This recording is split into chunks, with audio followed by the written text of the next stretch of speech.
ما أن يحل شهر رمضان المبارك حتى تستعد الأنشطة الثقافية بالمملكة المغربية الشقيقة، ولعل الموشحات الأندلسية والابتهالات الدينية تأخذ حصتها من الاستعداد التام في جل التراب المغربي.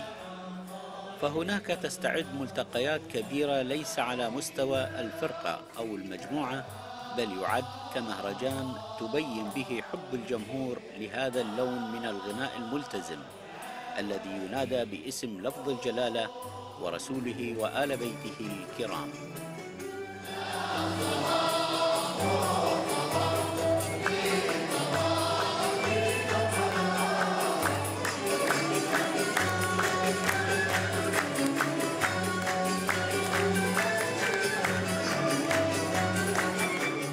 بالنسبة للحديث عن الموسيقى الأندلسية لا بد من الوقوف على ما أسميه التفاعل الحضاري بين شرق العالم الإسلامي وغربه، وهكذا يمكن أن نميز منذ البداية بين الموسيقى الأندلسية أو ما يدعى بموسيقى الآلة، وذلك لتمييزها عن فن الموشحات أو عن فن الملحون أو عن الطرب الغرناطي.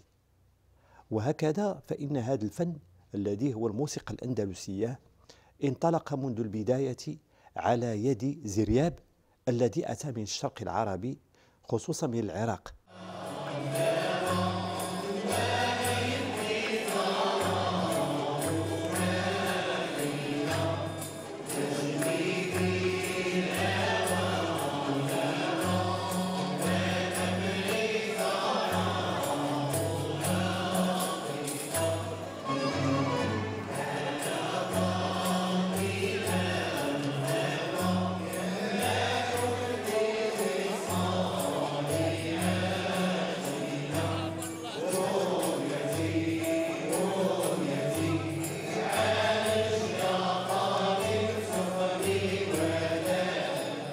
زرياب الذي وصل من بغداد وقصته مشهورة، الذي كان يعني يمكن أن نقول هاربا من أستاذه إسحاق الموصلي بعدما خيره من البقاء أو الهجرة، حتى لأن كانت هناك منافسة بينهما، وفضل زرياب الانتقال إلى الأندلس، واستقبله ابن عبد الرحمن ووفر له الأرضية للعمل فرحا به، وقد كانت أصداؤه لنباهته ولفنه الأصيل قد وصلت إلى الأندلس.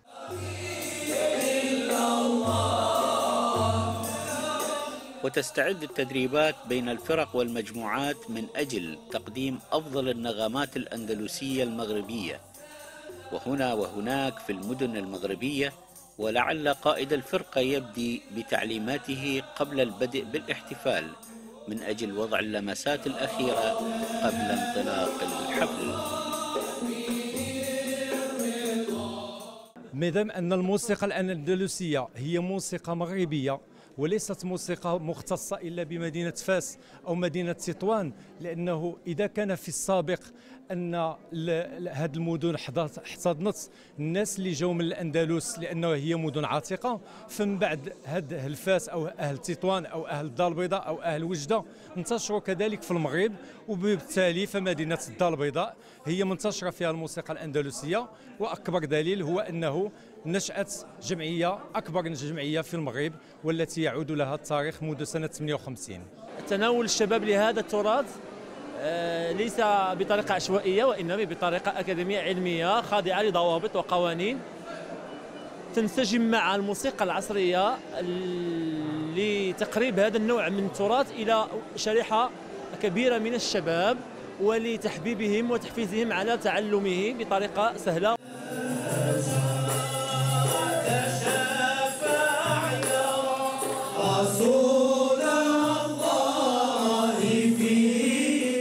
زرياب هو الذي رتب إيقاعة النوبة وأسس بذلك تقليدا موسيقيا، وهذا التقليد الموسيقي تبعه الأندلسيون من بعده، وهذا يدل على التفاعل الأساس الموجود بين الشرق من جهة والغرب من جهة. وكذلك نجد ابن سعيد المغربي حين يقول لنا: وإليه تنسب الألحان المطربة بالأندلس التي عليها الاعتماد. بطبيعة الحال حينما أتى زرياب إلى الأندلس سيضع قواعد وضوابط للموسيقى، خصوصا وأنه وجد في الأندلس موسيقى ترتبط بالجانب الغربي، فكان هناك القوطيون، وكان هناك الوندال، وكان الفيزيقوط، وكانت هناك تيارات كثيرة لكنها لم تكن ترتبط بضوابط علمية.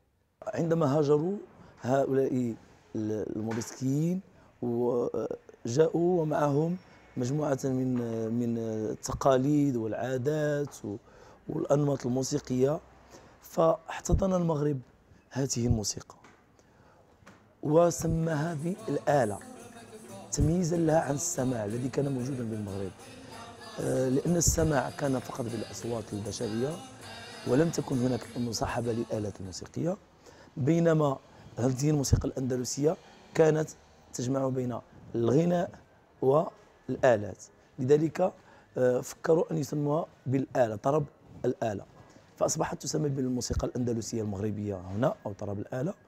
وبالجزائر سميت بالموسيقى الغرناطية، وهناك بعض المدن أيضا بالمغرب احتضنت هذه الموسيقى الغرناطية كوجدة والرباط، وبتونس وليبيا سميت بالمالوف.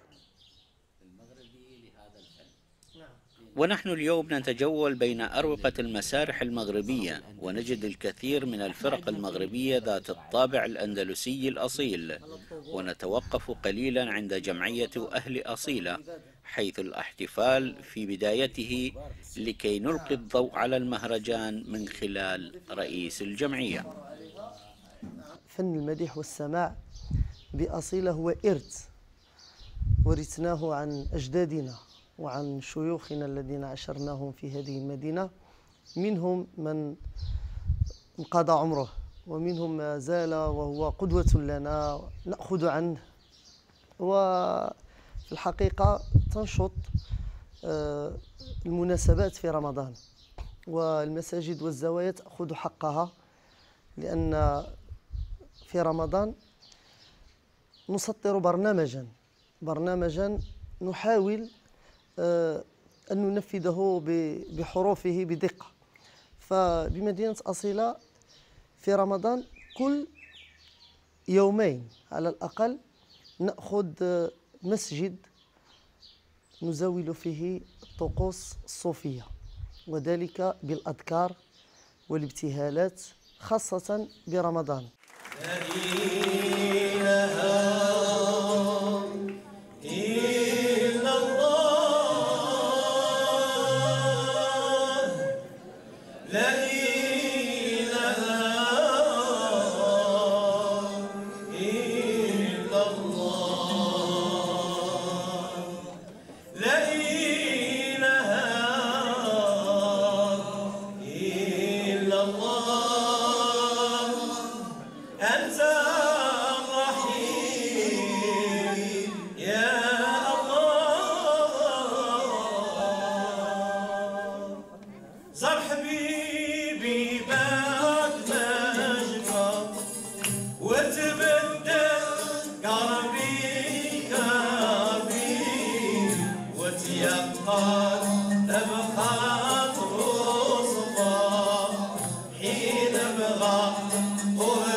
فرقة الزاوية الحراقية كانت حاضرة، وهي بقيادة الفنان التهامي وحفيظ مؤسسها العلامة الشيخ سيدي محمد الحراق الحسني، وتجدو الفرقة سنويا في حب الله سبحانه وتعالى ونبيه المصطفى وآل بيته الكرام.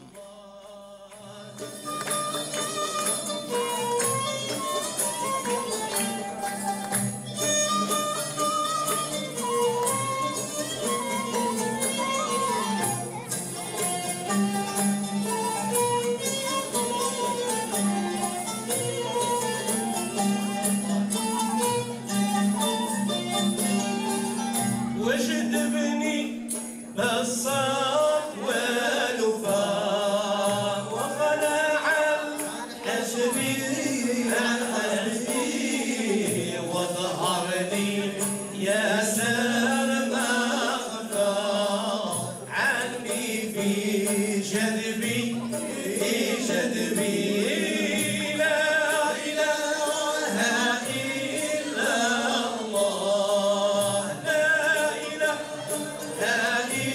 إلا الله لا إله. هو السماع أو المديح يعني وكلاهما له مفهوم واحد. فالمديح النبوي ولله الحمد الشعراء نظموا الكثير والكثير في هذا الباب. فالحبيب المصطفى صلى الله عليه وسلم وعلى آله نجد عددا كثيرا من الشعراء، لا القدماء ولا يعني الشعراء في الوقت الحالي نظموا كثيرا من الأشعار، فنحن نستقي من هذه الأشعار وننتقي منها ما هو جميل وما هو مناسب في الإنشاد والمديح.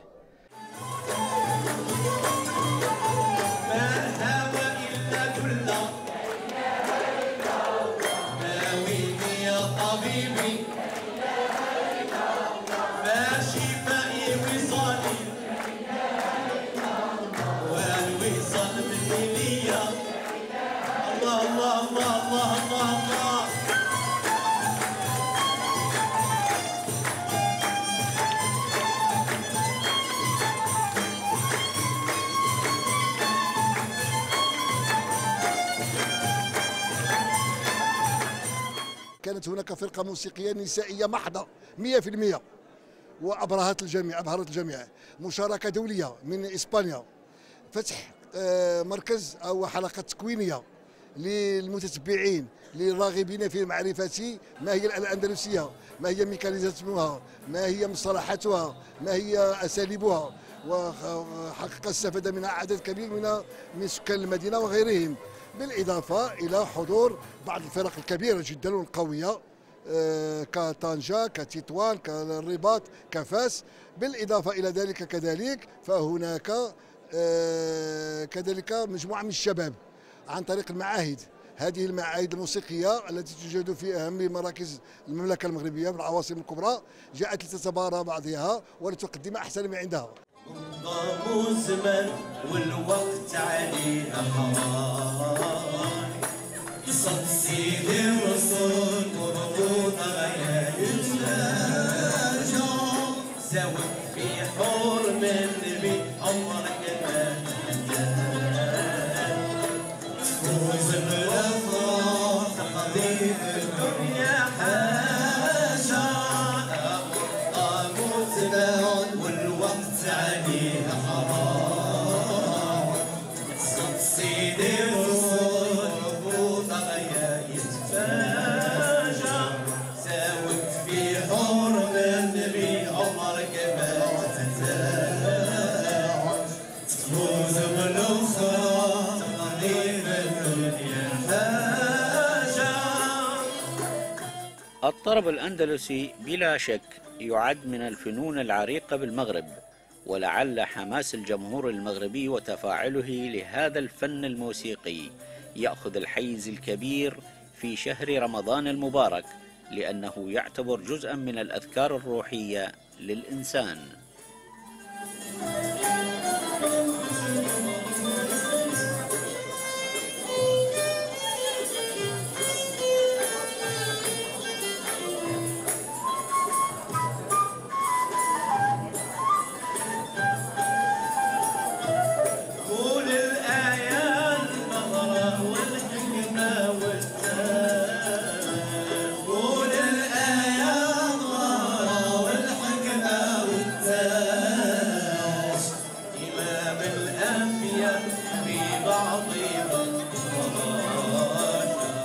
إذن هو قواسم مشتركة في تراث قديم ينبع يستنبط مراجعه من الأندلس ومن المغرب، وهناك أسماء كثيرة على رأسها أذكر ابن باجة الذي حقق الكثير في القرن الثاني عشر، وهو نزح من سراغوسا إلى فاس، وكان يعني القدوة العبقري الذي استطاع أن يمزج بين أنماط موسيقية كثيرة: البربرية، الأمازيغية، الإفريقية، الشرقية والمسيحية.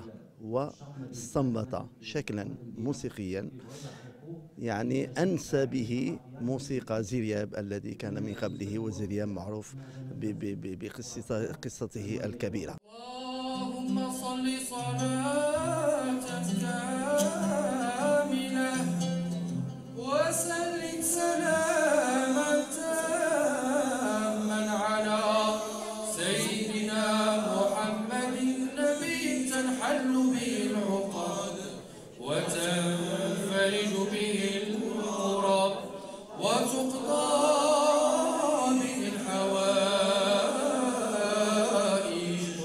وتنال به الرغائب وحسن الخواتم وعلى الغمام بوجه الكريم وعلى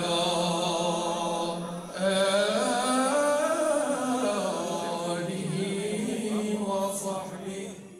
ولا يقتصر هذا الفن على كبار السن، بل هناك الشباب المولع بالطرب الأندلسي الأصيل، حيث نجد الكثير من الفرق المنشدة في هذا اللون، فمنهم من حمل مشعل الراية لفن الموشحات أمثال المنشد الشاب محمد التمسماني، فهو ابن مدينة طنجة المغربية. وهذا الطرب الأصيل يتجلى أيضا عبر نخبة من المنشدين في البلاط الملكي المغربي.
باش الروح ديالي متعلقه بالموسيقى، نقدر نقولوا خديت تخصص الموسيقى الأندلسية، مع العلم أنني أحيانا كنشد قصائد شرقية، كنشد كلاسيكيات شرقية، وإنما تخصصي الأصلي هو الموسيقى الأندلسية اللي كانت في الأول عبارة عن صدفة.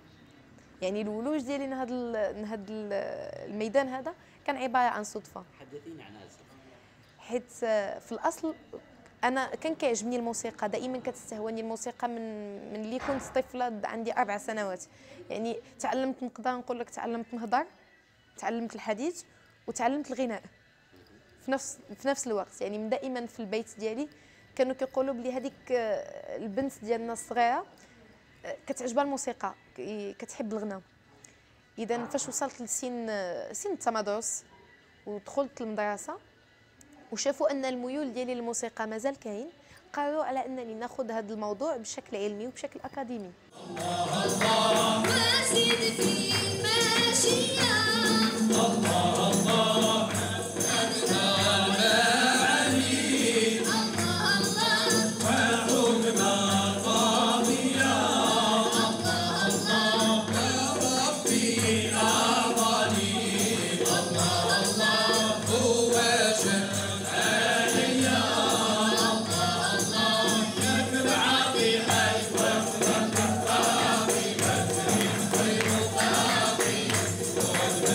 وشد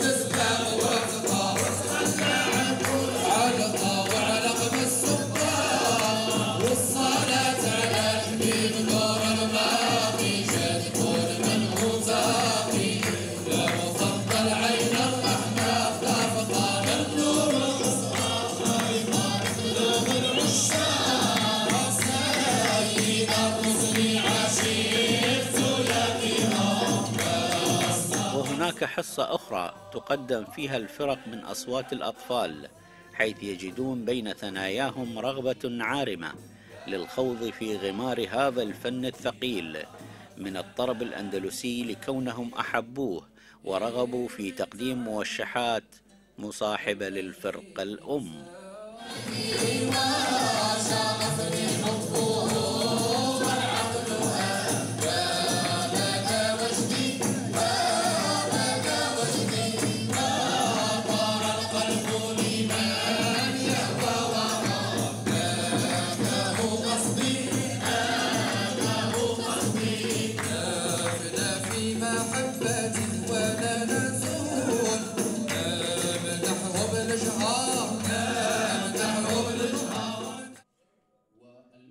ويعد الطرب الأندلسي ذات أصالة عريقة بالمغرب، فتعد الندوات ذات أهمية قصوى من أجل أن يحظى الموروث الفني الأصيل للأجيال القادمة.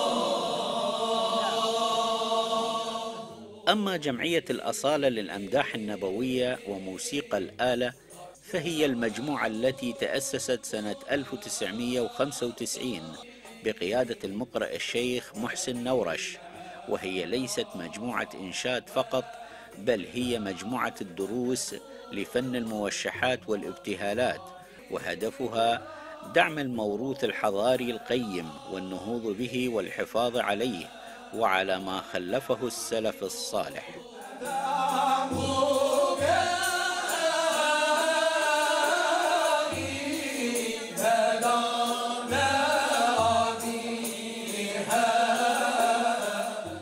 في المغرب ومثل باقي البلدان الإسلامية الشقيقة نستعد لشهر رمضان بروحانية وباستعدادات تنم عن تعلقنا وحبنا للجناب النبوي الشريف، وهذا الحب نترجمه من خلال ما نقوم به من أمسيات للصلاة على سيدنا محمد وأمسيات المديح والسماع.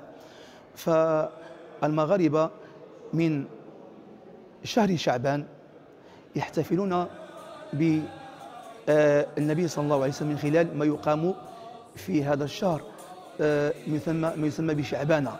فشعبانة فالعوائل المغربية والأسر المغربية تحتفي بالمديح النبوي في أواخر شهر شعبان. وبحلول شهر رمضان نقوم بسرد بردة المديح وهمزية الإمام البوصيري في جل الزوايا المغربية، وبل الأكثر من هذا في بعض المساجد العظمى، المسجد الأعظم يقام بختم البردة قبيل صلاة الصبح. بدءا وعودة إذا ذكر السباق، بدءا وعودة فأحمد لم تطلع، فأحمد لم تطلع، فأحمد لم تطلع على مثله شمسه، له جمع الله. وبما أن الطرب الأندلسي الأصيل تتجلى أذكاره في شهر رمضان، فلا يقتصر الموضوع على المغرب فقط، بل ينتقل من المغرب إلى دول أخرى عربية وإسلامية من خلال فرقة الأصالة التي بصمت الكثير في البلدان الإسلامية موشحات وابتهالات ودروس تتغنى بالأذكار الروحية، فقد قدمت العديد من البرامج مثل ذكر وابتهال ونساء صالحات والمديح النبوي. نتنافس في سرد الشمائل المحمدية وسرد المولد النبوي، وكذا إنشاد ما يسمى بالسماع المجرد، أي ذكر الله والصلاة على النبي صلى الله عليه وسلم. ومن ثم نقوم بسرد بعض الأشعار لتهييج الناس وحثهم على القيام والذكر في هذا الشهر العظيم. اعتدنا أن نكرم فيه الأموات. وبمناسبة شهر رمضان المبارك يتم تكريم العديد من المنشدين الذين تركوا بصمة في فن الموشحات والابتهالات الأندلسية المغربية. كرم المنشد الكبير عبد السلام بوخبزة، أحد أكبر المنشدين بالمغرب على المستوى الوطني من مواليد 1948 بالقرن الماضي. وبعد أن تعلم المديح النبوي انتقل إلى مدينة طنجة المغربية ليواصل تعليمه وإنشاده في فن المديح النبوي الشريف. لا قادر لك